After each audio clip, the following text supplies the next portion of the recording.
Me personally, no one should ever need a coach to inspire you. If you don't get inspired in the game, then you shouldn't be on. I don't think the game's over.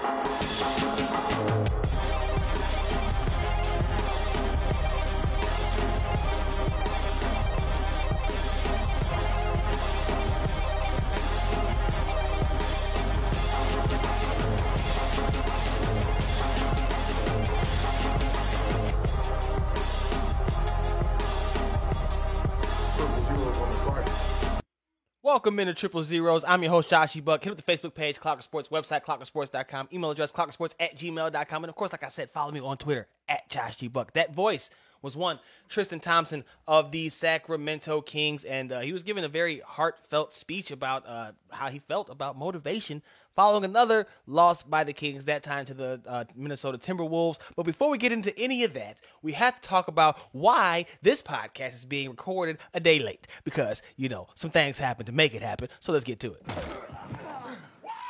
The Atlanta Falcons took on the New England Patriots on Thursday Night Football. And friends, when I tell you this game was a snooze fest, I mean it literally. This game put me to sleep. I should have recorded this podcast on Thursday and dropped it on Friday. Instead, because of this game, I passed out watching it. 25-0. The Atlanta Falcons got shut out at home, okay, by a rookie quarterback with the Hall of Fame, the head coach of head coaches. So let's not act like it was completely as lopsided as I tried to put it off as first. But I will say, very disappointing night for the Atlanta Falcons, who are now 4-6. The Patriots moved to 7-4. Mac Jones has been a man on fire, 207 yards. Now, listen, Mac Jones and man on fire are very much relative terms in this, because his on fire is not what you would consider that for most, but he's not making mistakes. He's dinking and dunking his way to success, and it's working. And I mean, there's veterans who struggle to go as many passes as he does without making a mistake. So I know the situation is great, 22 or 26. That ain't all coaching, right? Like this. So he's not slinging it down the yard, down the. That's fine. They don't need him to. This is what they do. So funny thing about Mac Jones is everybody's talking about who's the best rookie quarterback, and you can say it's Mac Jones. I wouldn't even argue with you because he's producing wins more than anybody else.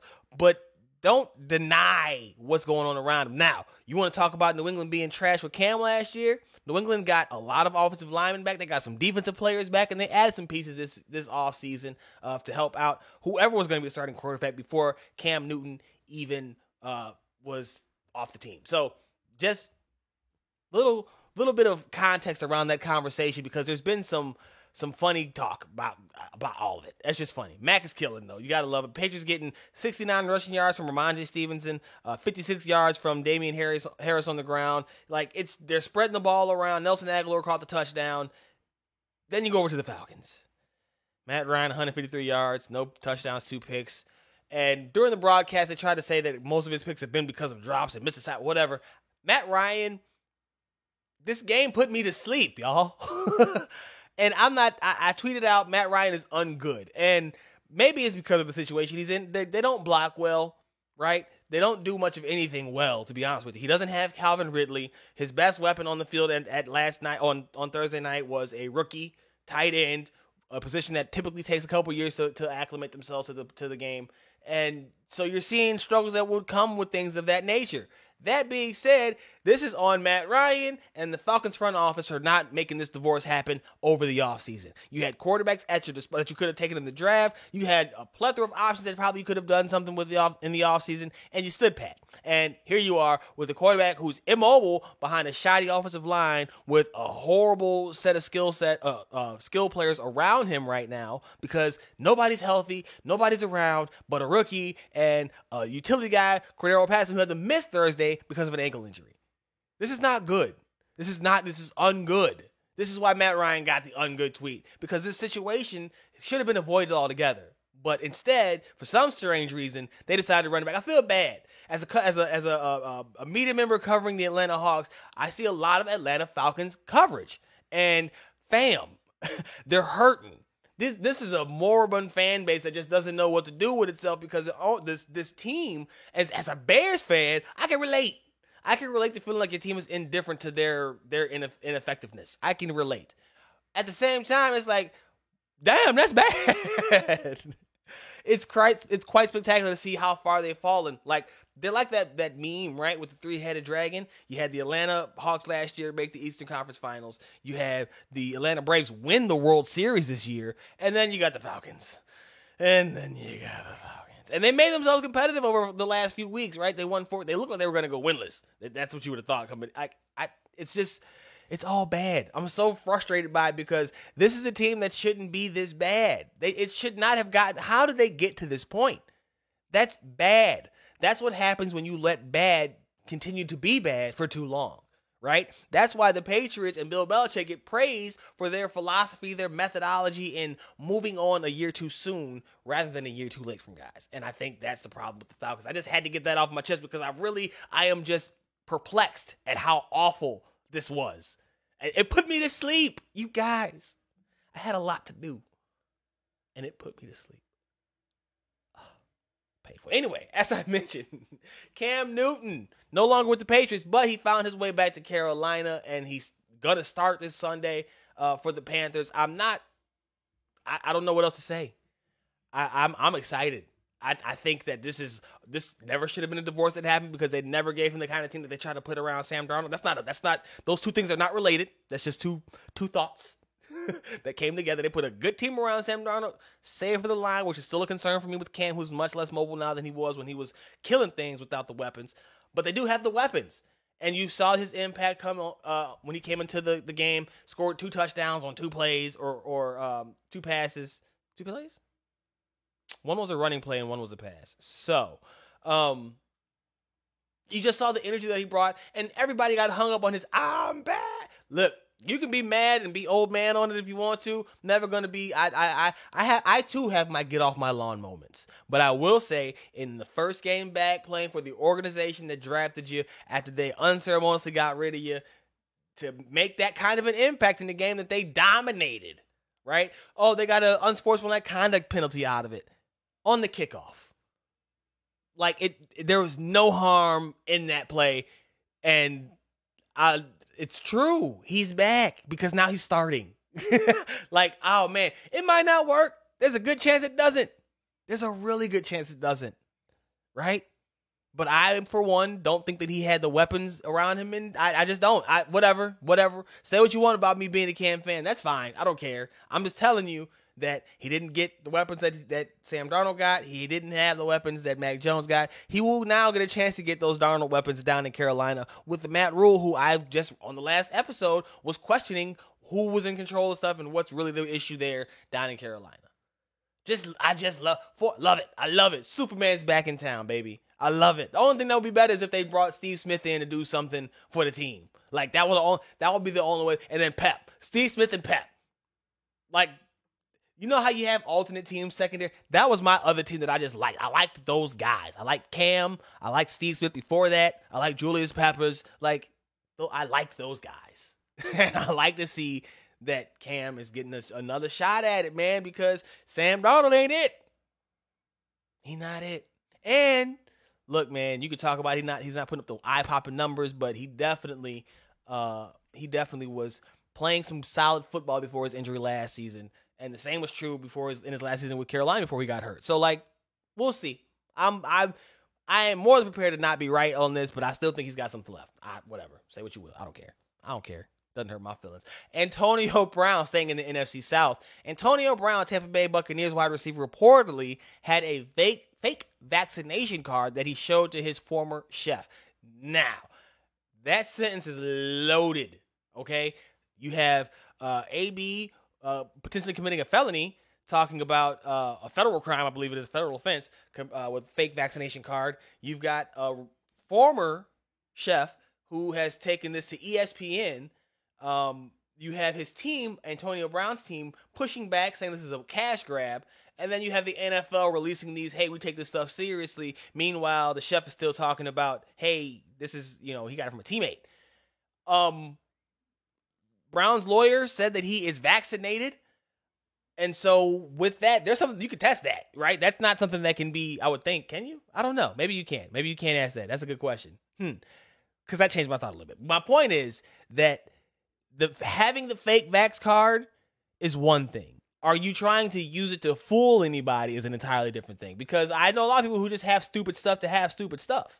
Like, it's a silly thing to have. So I could see somebody having that just to have it and show, hey, look what I got. It's stupid, right? But it doesn't mean he's using it. So I'm going to hold off on that.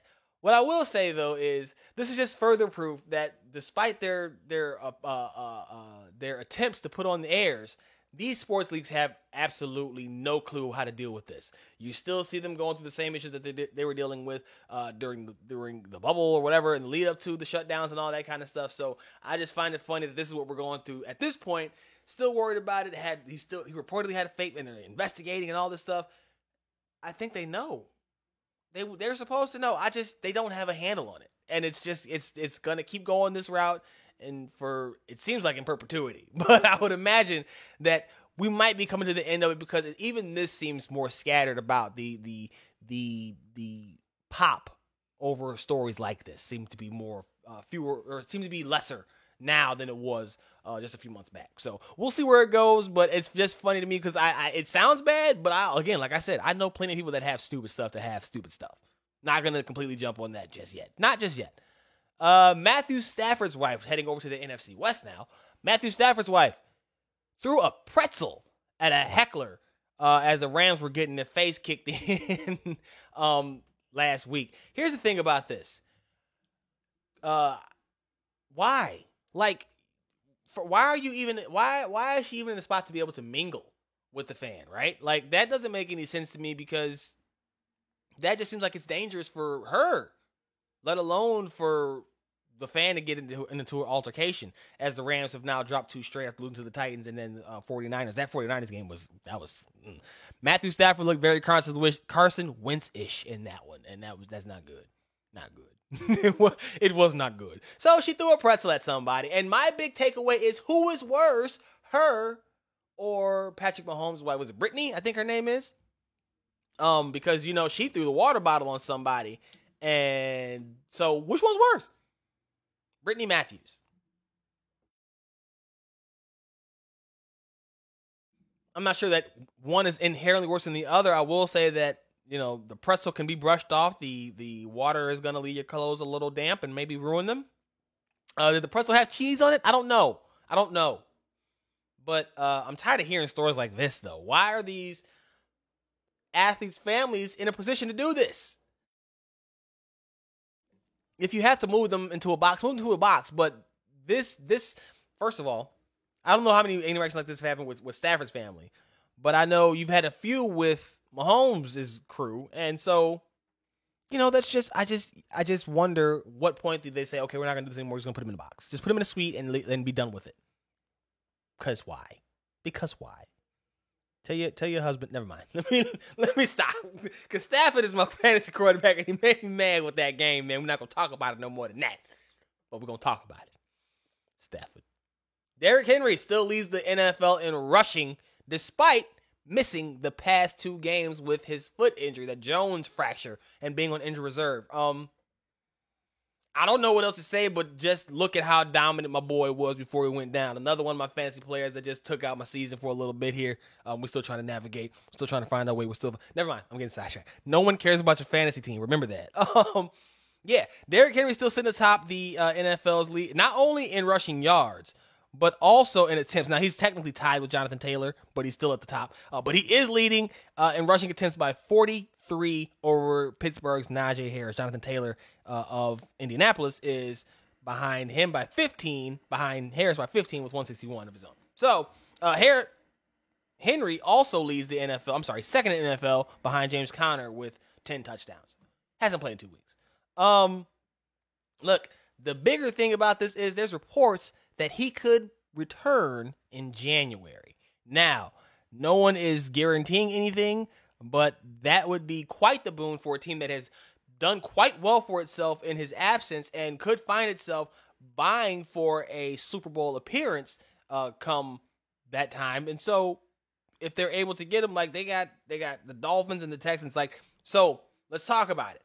Let's say he comes back in January. Let's say at the earliest, January 1st. He comes back on New Year's, right? That means he can get the Dolphins and the Texans in. The Dolphins are a tough defense, but that's 2 teams that he can get some work in before the playoffs start. That's incredible. To even think that he would even have that possibility is incredible. Now, there is a chance that they are cruising to the point where they don't need to play the Texans with their starters. But even in that scenario, I think that you could try to get him some work done or work in with the starting offensive line and Tannehill a couple of plays just to get everybody in full function. But this is what we've seen. We saw with Russell Wilson earlier, cutting his recovery time in about half, maybe even more than that. Maybe you see the same thing with Derrick Henry. These supreme athletes are that for a very good reason. So, with that being the case, man, we're going to go into this week's pick of games. I got to put up the schedule here, so give me one quick second. But I will say that I did not get my tally like I was supposed to. See, this is what I was telling you about last night, man. I was prepping and planning, and I think I sat back for 1 second, and that was all she wrote. Woke up this morning like, oh, well, damn. So did not get my tally of last week's picks done, but I will try to remember to put them in a subsequent tweet from the promo tweet for this actual podcast. So if you see this on the Twitters, on the Facebook, look for follow information with my last week's record, and we're going to go from there. Now, deep breath. You got the Saints at the Eagles. Give me the Saints, man. The Eagles have been beating up on bad teams, and the Saints have been doing the same. But for some reason, I just trust the coaching staff to a coaching staff that can get Trevor Siemian to look like he looked last week. Yeah, give me that. I'll take that any day of the week. The Miami Dolphins at the New York Jets. Are we serious? Joe Flacco. Okay, Joe Flacco will be starting at quarterback for the Jets this week. Give me the Dolphins. I'm not even. That's what are we talking about? What are we doing here? Washington football team at the Carolina Panthers. This is what a game for Cam to get his first start, right? His former head coach returns home for the first time, and it's the first time. I'm not sure if it's the first time, but this is first time with this setup. How it's going now. Now, that being the case, man, Washington is not a good football team at 3-6. They just lost Chase Young for the year with the torn ACL. Cam is returning. They're going to be juiced. You saw Ryan Clark, one of my favorite NFL analysts on TV, was talking about Christian McCaffrey's reaction when Cam scored his touchdown and how he lost all his cool and got to doing the wobble.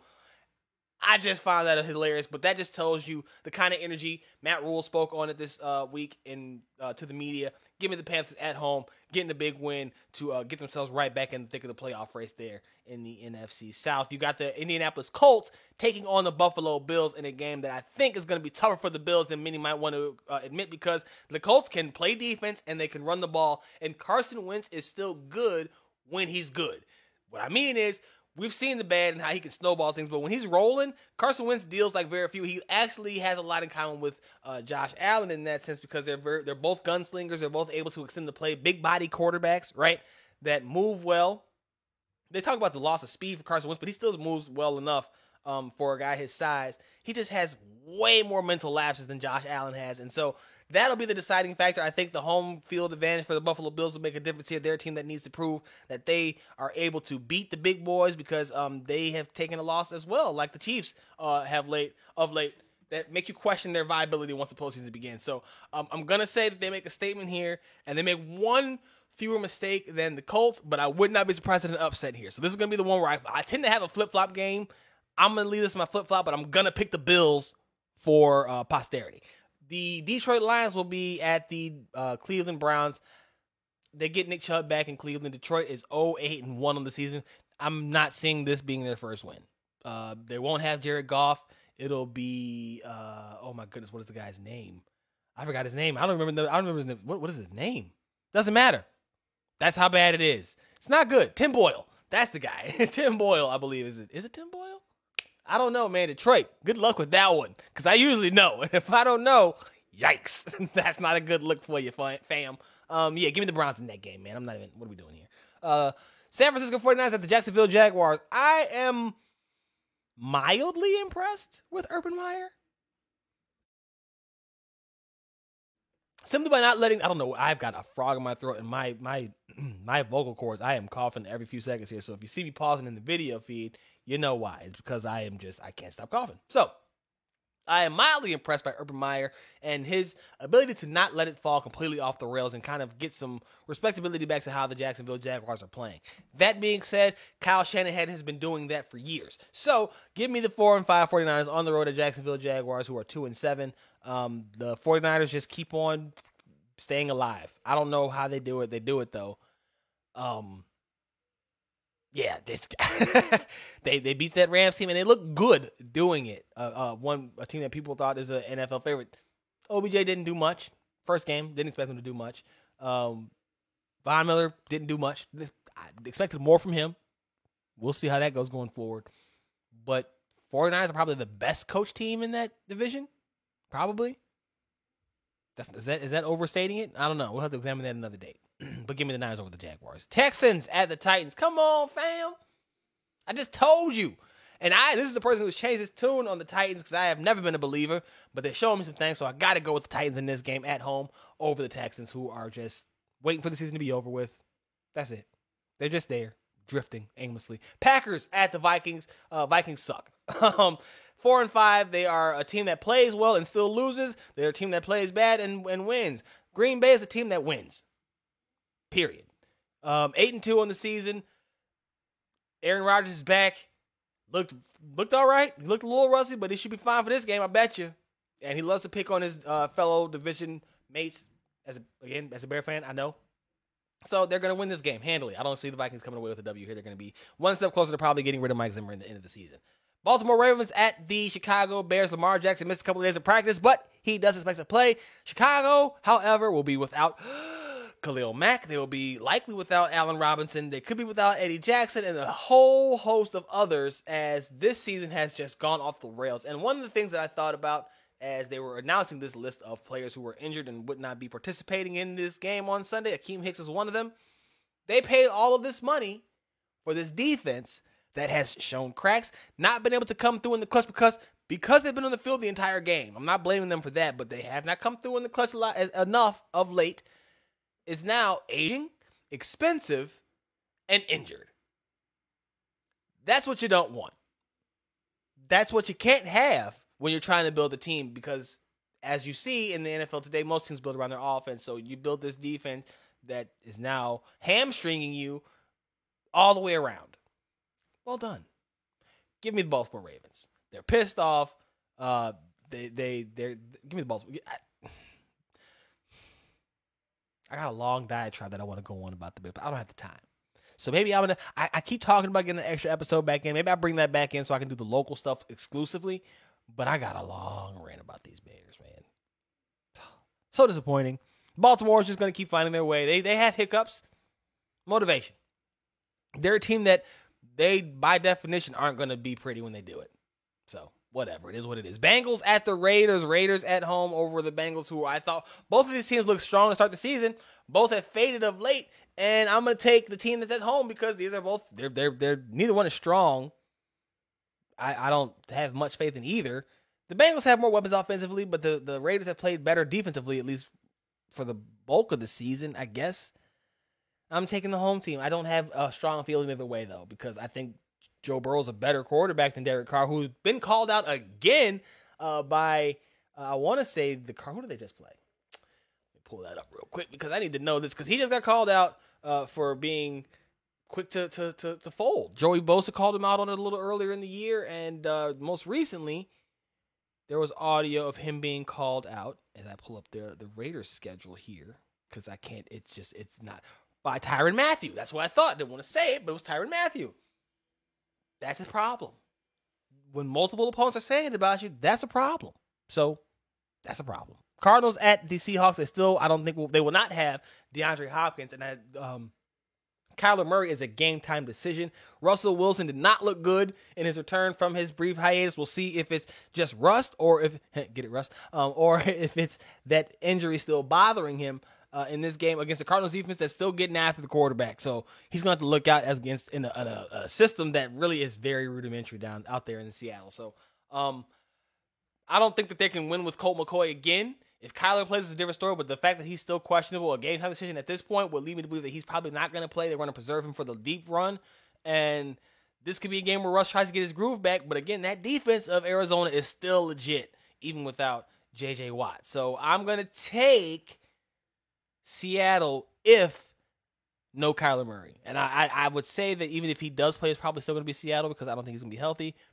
But I think if he plays, he gives them a better chance than Colt McCoy because they would feel like he's healthy enough to give them a better chance than Colt McCoy. And that defense is good enough to step it up a notch with their leader, under center.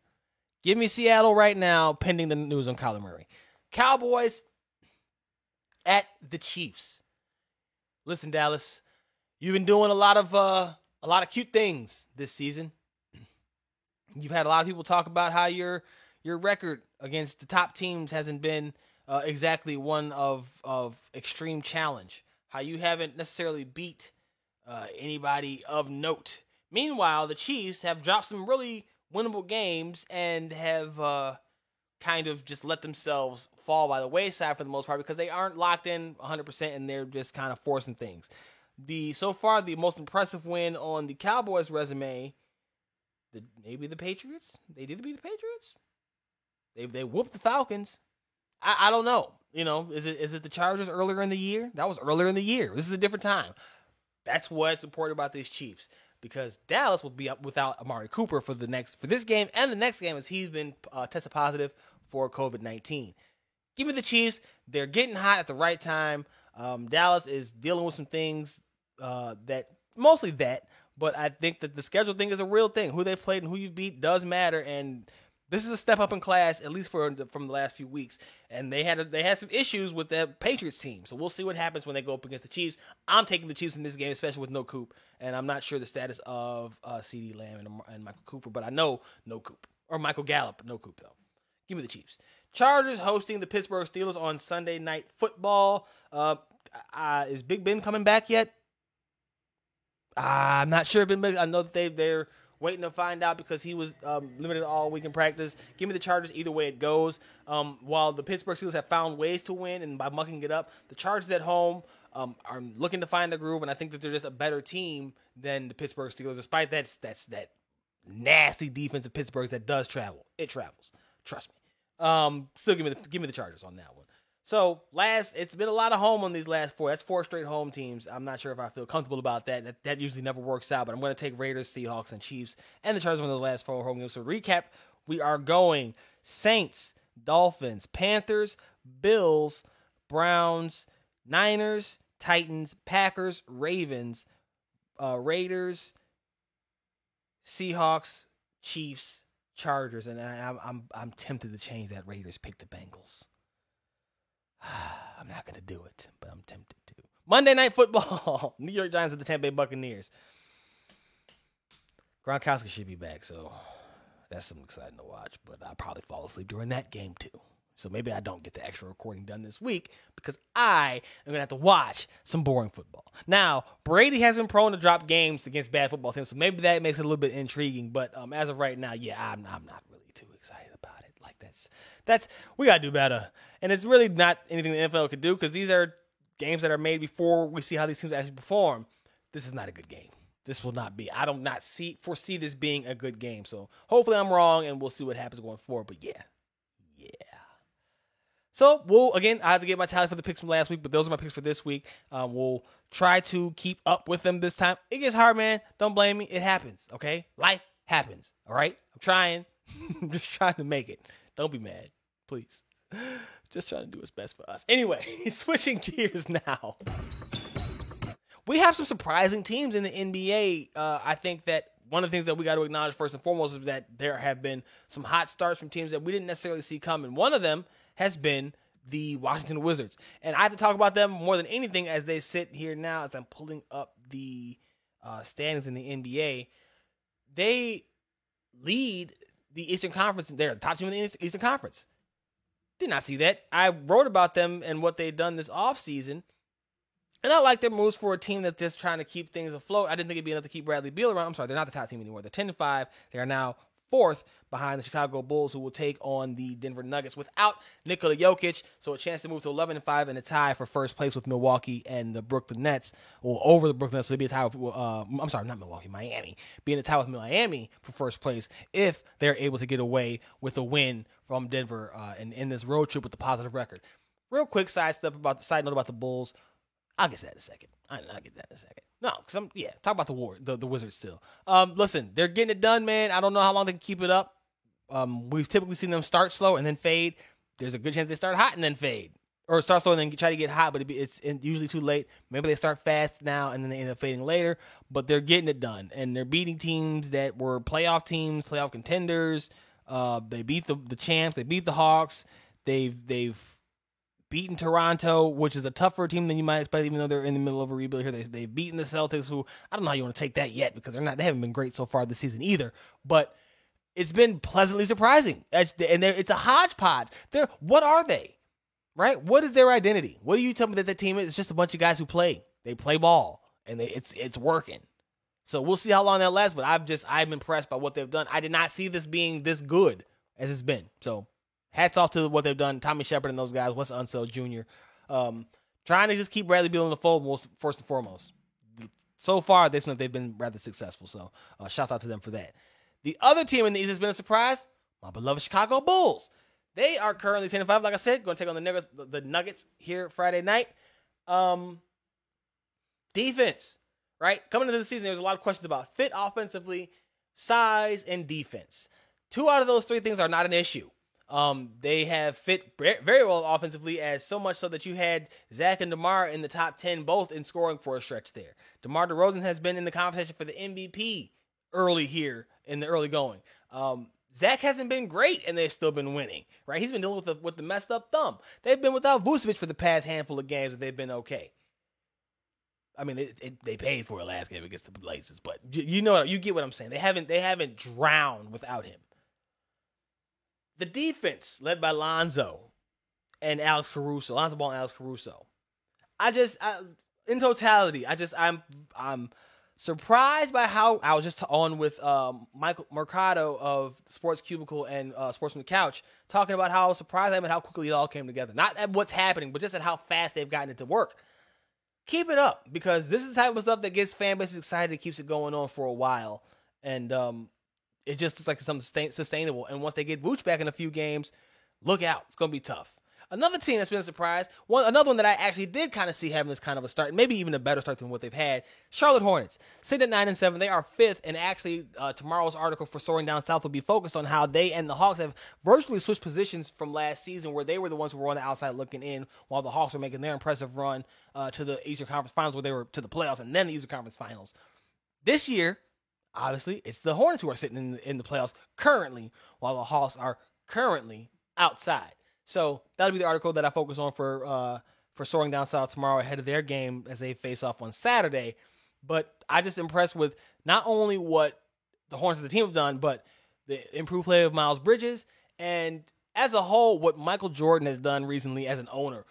He was the butt of jokes for not being able to figure it out as an owner for years, and it looks like I've been talking about this for a while now, but it looks like they finally started to figure it out. And so a couple more pieces here or there, and I think some more seasoning, and they're going to be a really serious threat to watch for in the Eastern Conference. Going to the West, top 2 teams aren't surprises, but they're surprises.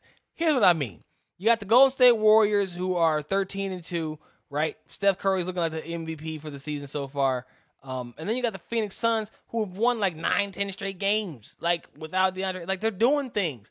These 2 teams, and then Utah's 10-5, but I'm not a Utah fan, never have been, never will be. And then Dallas, same difference. They're all Luka, and that ends up costing them down the stretch there when it matters the most.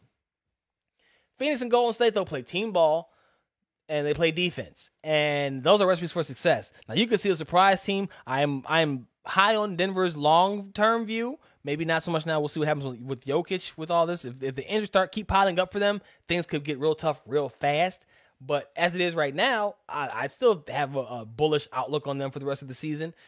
Bottom of the barrel, man, not so much though. I don't see any of those teams at the end of the deck there in the Western Conference making that strong of a push. And if they do get to the postseason, don't see them making much noise against the top teams who are just playing at a different level, playing a different game basically at this point in the season. So again, so much time left, but it is just a few. Those are just a few teams that I think have caught my eye early on as we've gotten things really underway here. Still not even at Christmas yet, so that's when the season officially starts for a lot of people. We'll see where they're at that point.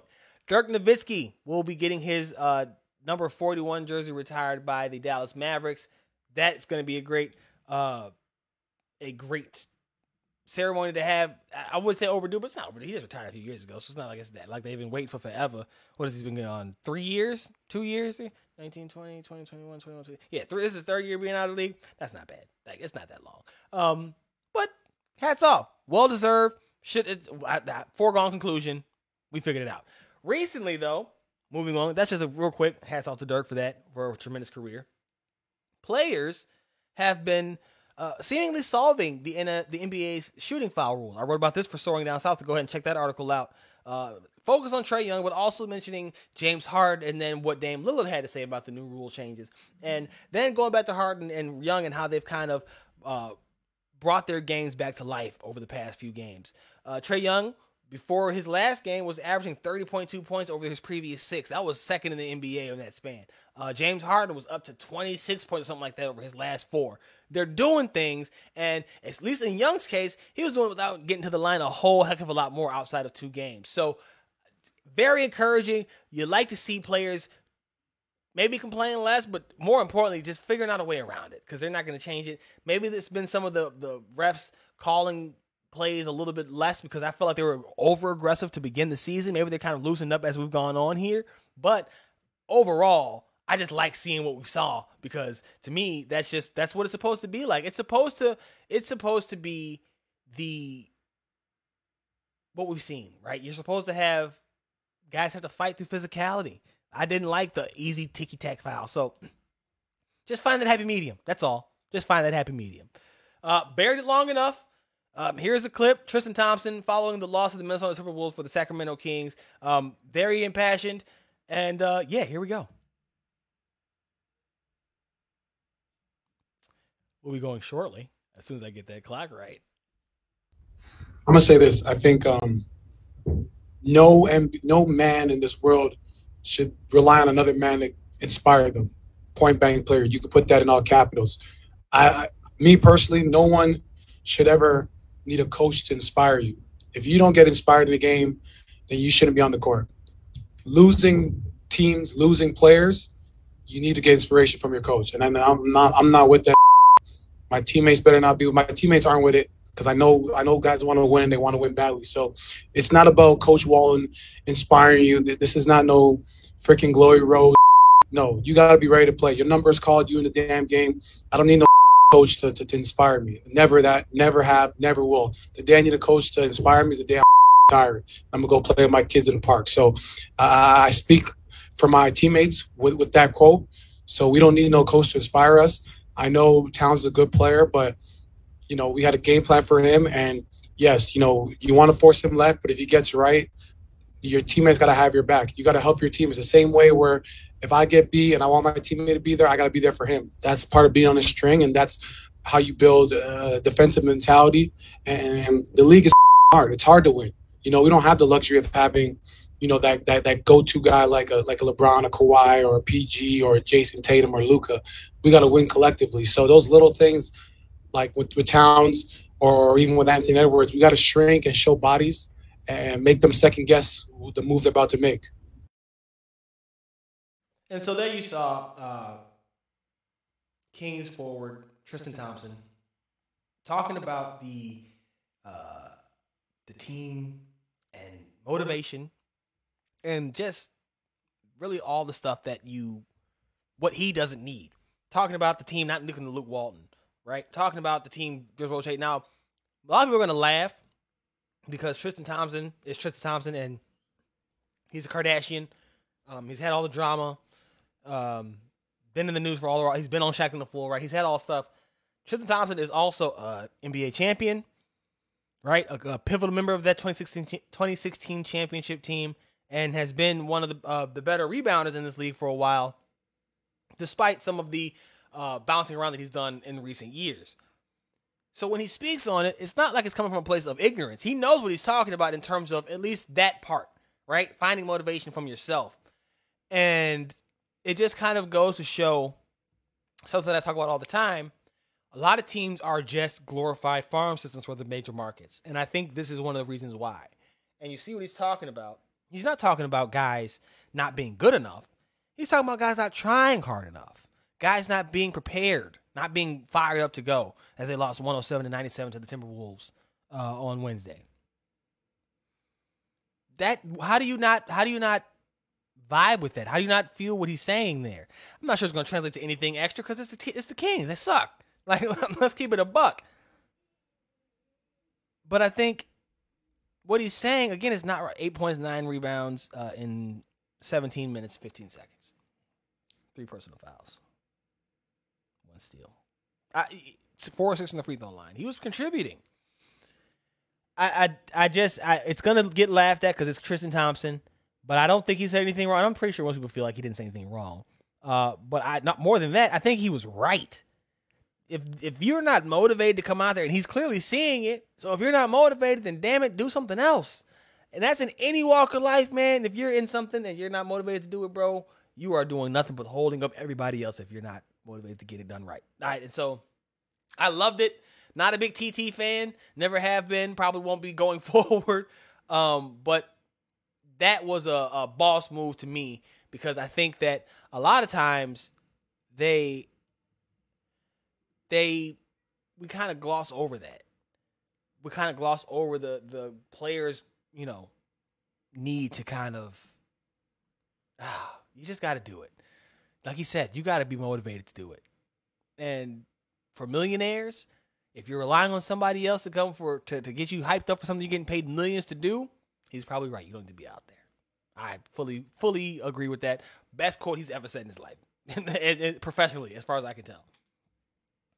Staples Center will no longer be called Staples Center. It is now Crypto.com Arena in one of the dumbest decisions I've ever heard. Now, I get it. Naming rights, money, Staples reportedly is no longer, it's just not going to be. It's stupid. $700 million for the naming rights. Crypto.com. Somebody joked in LA, you're going to lose out on some of your fan base because can't no blood call it Crypto Arena. That had me dying. It definitely brings crypto into a much more mainstream place, but naming for stadiums has become a lot more commercial lately in recent years. It's not good, but it's happened. And this is just another one of those things. It's stupid. We'll get over it just like we did with a lot of other ones. But I'm pretty sure there's going to be a good contingent, a nice-sized contingent of Lakers fans who will still refer to it as Staples Center. Just a hunch from people who, from a city where they still call it the Cell and Comiskey. You still get Comiskey. So just know. And then we're going to wrap it up with this. Giannis Antetokounmpo dropped a little bit of a golden nugget bomb about his future in Milwaukee, saying that that challenge was great. They met the challenge of winning a championship. It was great. It was fun. What's the next challenge? And he made it sound very open to the next challenge not being in Milwaukee, speaking on saying that in a couple of years, he may feel differently because he chose to stay in a city where they helped him a lot, his family a lot, and he loved it, and they were really great, and they did something great there, and he wants to always help. But he definitely acknowledged that his next challenge may not be there. That is an interesting choice of words from a guy who's very blunt. So there's no mincing there's no mistaking, there's no confusion. That's what he was trying to tell us. Just something to keep an eye on. Doesn't mean anything yet right now because the next challenge could just be them trying to tell him, hey, let's win another one. And another one. Let's beat the 3P. Let's 4P. That could be the challenge that they try to present to him. But he definitely made it sound like that next challenge is more than likely not going to come there. Just an interesting thought that I picked up on, and not just me, but most picked up on in those remarks from Giannis Antetokounmpo in his interview with GQ.